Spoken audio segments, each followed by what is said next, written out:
जसे पंचमहाभूते आहेत तसे हे 5 संत संप्रदायाचा प्राण आहे. आता उलट करा, शरीर जसं प्राणाशिवाय राहू शकत नाही.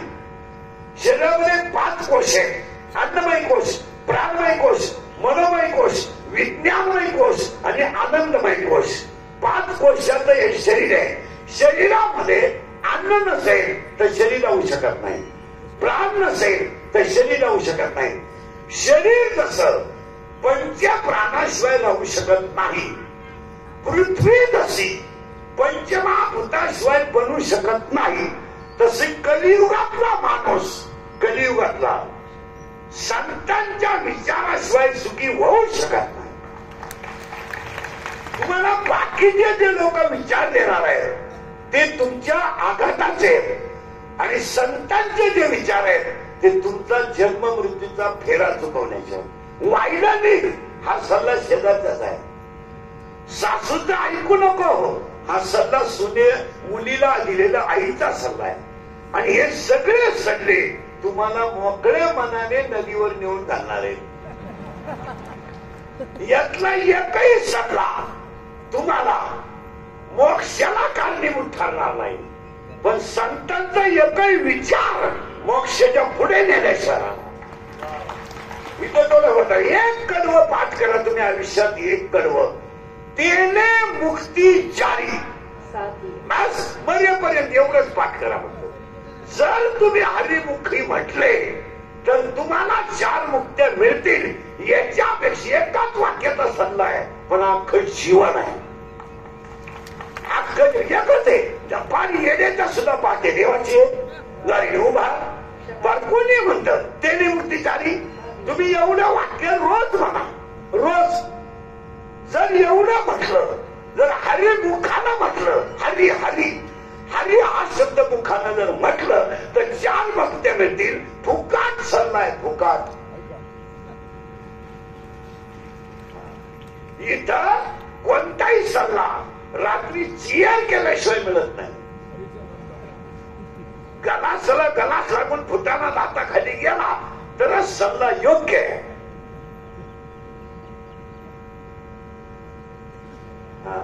तुम्ही अभ्यास करा. आणि इथं सल्ला इतका सुंदर आहे, एकच शब्द बघा का, रिकामा अर्ध घडी. आता काय शब्द आहे, एकच रिकामा अर्ध घडी राव, म्हणजे बोमला तू रिकामा राहूच नको, देव मिळेल. एकच वाक्य, एकच एक वाक्य सांगा. संतांचं एक वाक्य नाही, संतांचं एक शब्द जीवन बदलवतो. एक शब्द. म्हणून थोडी ओवी आहे, 12व्या त्यातल्या 2-3 ओव्या.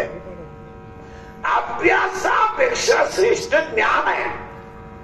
ओवी नीट आहे का? अभ्यासापेक्षा श्रेष्ठ ज्ञान आहे, पण ज्ञानापेक्षाही श्रेष्ठ देवाचं ध्यान आहे. आता इथं उलट फिरू, इथं 3 टप्पे आहेत. अभ्यास केला तर ज्ञान, ज्ञान आलं तर रियाज केलं तर भगवान, प्रॅक्टिस केली तर गायन, पुस्तक उचकलं तर कीर्तन, नम्रता ठेवली तर लक्ष्मी, लीनता ठेवली तर व्यापार, आणि कष्ट केले तर भाकर. असा देते साधे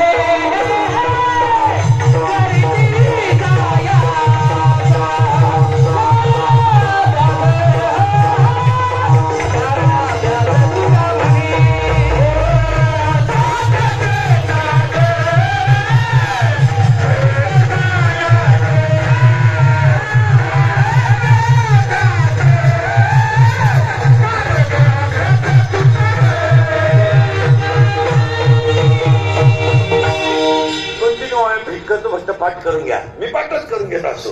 अभ्यासापेक्षा श्रेष्ठ ज्ञान आणि ज्ञानापेक्षा श्रेष्ठ देवाचं ज्ञान. आता हे 12व्या अध्यायाचं म्हणणं आहे, पण 10व्या अध्यायाचं म्हणणं उलट आहे. आतापर्यंत जगात बोंबलत हिंडणाऱ्यांना देव भेटला नाही.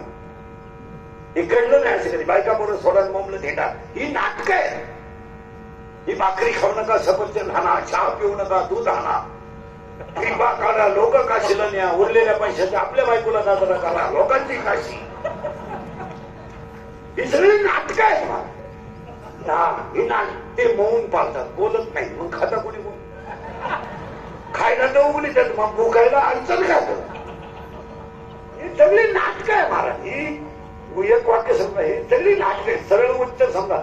9 ते या जगात कर्म हाच देव आहे.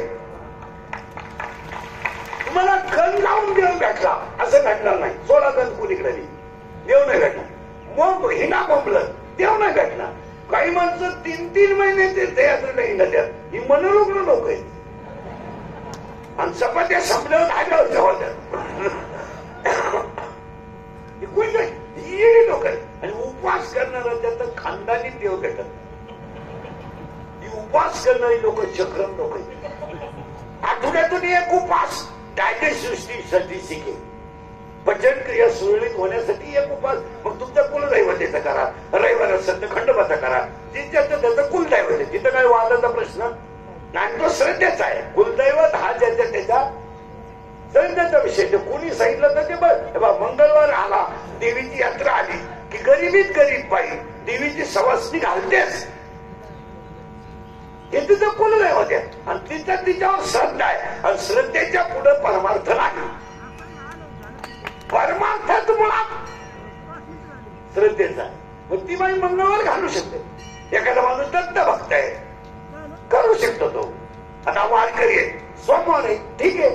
15 दिवसातून एक एखादं ठीक आहे. महिनाभर बापाने केला होता उपवास महिनाभर. आणि लपटे सगळे चालू. काय उपवास? बरं मला एक सांगा, या जगात आतापर्यंत मला उपवास, एक वाक्य सांगा, उपवास करणाऱ्याला देव भेटला नाही, बोंबलत हिंडणाऱ्याला देव भेटला नाही. पण जगाच्या इतिहासात कर्म करणाऱ्याला देव भेटला. अख्खं जग देवाची, अख्खं जग देवाकडे गेलंय. पण सावता बाबा असे संत आहेत, देव त्यांच्याकडे. तुम्ही अभ्यास करा. अख्खं जग देवाची पूजा करतंय, देव तुकोबारायची पूजा करते. अख्ख्या महिला जगात देवीची उपास करतात, कोणत्याही देवाच्या करा. पण देव जरीला दळून टाकत होते. ते तर काहीच नाही महाराज. जिनं कधीच काही केलं नाही तिचं बाळात पण केलं. तुम्ही अभ्यास करा. तिथं काहीच केलं नाही, जिला कधी पाहिलं नाही, आणि बाळात पण होताने बहीण होऊन गेला. कर्म हा देव. दत्त महाराजांच्या अनुसयेनं नवरा तीर्थाला जाताना कमंडलू मध्ये पाय धुवून पाणी ठेवलं होतं. पाय धुवून नवऱ्याचे पाय धुतले आणि पाणी ठेवलं. ब्रह्मदेव विष्णू महेशांना बाळा करायला तिनं मंत्र वापरला नाही. तिनं मंत्र नव्हताच. तिनं ते कमंडल कृपानू पाणी, नवऱ्याचे पाय धुतलेलं पाणी 3 देवावर सपडलं. तर 3 देवांना बाळ व्हावं लागली. आणि ती बाळ नाही झाली नुसती, 3 वेळा जन्माला यावं लागलं. दत्त महाराजाला, दत्त हात्रीला एकच पोरग नाहीये. हे वाचणारे नीट आहे का? दत्ताला 3 पोर आहे. आपलं हात्रीला 3 पोर आहे. आणि ते 3 जण ब्रह्म विष्णू महेश 3 वेळा जन्माला आले. आणि मग एकत्र राहिले. फक्त नवऱ्याच्या तीर्थाचं पाणी. आता त्या तीर्थात त्या पाण्यानं जर देव बाळा होत असेल तर पूजा करायची काय गरज? तुम्ही उलटा करा ना. दमयंतीच्या अंगाला, दमयंती अर्ध लुगडं नेसून येतात होती. परिस्थिती वाईट आली. एक लुगडं घेऊन दमयंती अरण्यात झोपली. त्याच लुगड्यावर नवरा होता. नवरा लग्न होता दमयंतीचा. कपडे राहिले नाही अंगाला. आणि नळ राजा निम्म्या रात्री जागा झाला. अरे माझ्या अंगाला वलकन आहे, म्हणजे मी लग्न आहे, माझ्या बायकोच्या अंगावर एक साडी आहे. आज एवढी महान पतिव्रता मी जर अरण्यात घेऊन येत असेल तर माझ्याही जगण्याला काय मजा आहे. त्याने कोयता घेतला रात्री नळ राजाने. आणि त्या कोयत्याने बायकोचं अर्ध लुगडं फाडलं. अर्ध बायकोला ठेवलं आणि अर्ध लुगडं स्वतःच्या अंगाला गुंडाळलं. नळ राजावर जुगारी बाई, जुगार खेळणारे, आकडे लावणारे, मटका खेळणारे आणि मोबाईल मध्ये रमी खेळणारे नालायक नीट आहे का? लुगडा गुंडाळलं आणि नळ राजा अरण्यात सोडून गेला बायकोला झोपेल. आता एकटी स्त्री आहे, डोंगरात अरण्यात फिरत होती. जिने कधी जमिनीवर पाय ठेवला पण तिच्याकडे ताकद कोणती होती माहिती का? एका साधूने तिच्या अंगाला हात लावला, साधूने स्पर्श केला आणि साधूची काम वाचणं प्रबळ झाली आणि साधूने तिला एवढं सांगितलं फक्त माझी इच्छा पूर्ण कर. त्यामुळे तिने देवाला हात जोडून सांगितलं, उभ्या आयुष्यात जर नळ सोडून माझ्या विचारात जर परपुरुष आला असेल तर मला धक्का लावणारा मिळाला पाहिजे. साधून स्पर्श केला तर मिळेल तिला, जागेवर मेला तो, जागेवर मेला तो. तिला स्पर्श केल्याबरोबर मग दमयंतीच्या अंगाला विषय मनात ठेवून स्पर्श केलेला साधू जागेवर मरण पावला. मग दमयंतीची तपश्चर्या कोणती? एकाच पतीची सेवा, गण आणि अखंड मुखाने हे विष्णूची महापूजा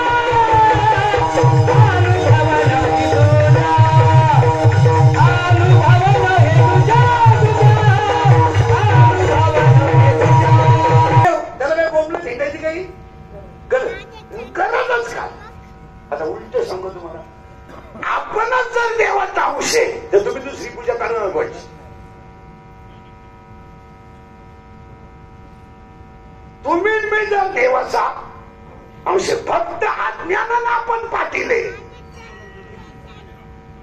अज्ञानं आपण पाखवले, ज्ञानानं ईश्वराचं लेकरू आहे.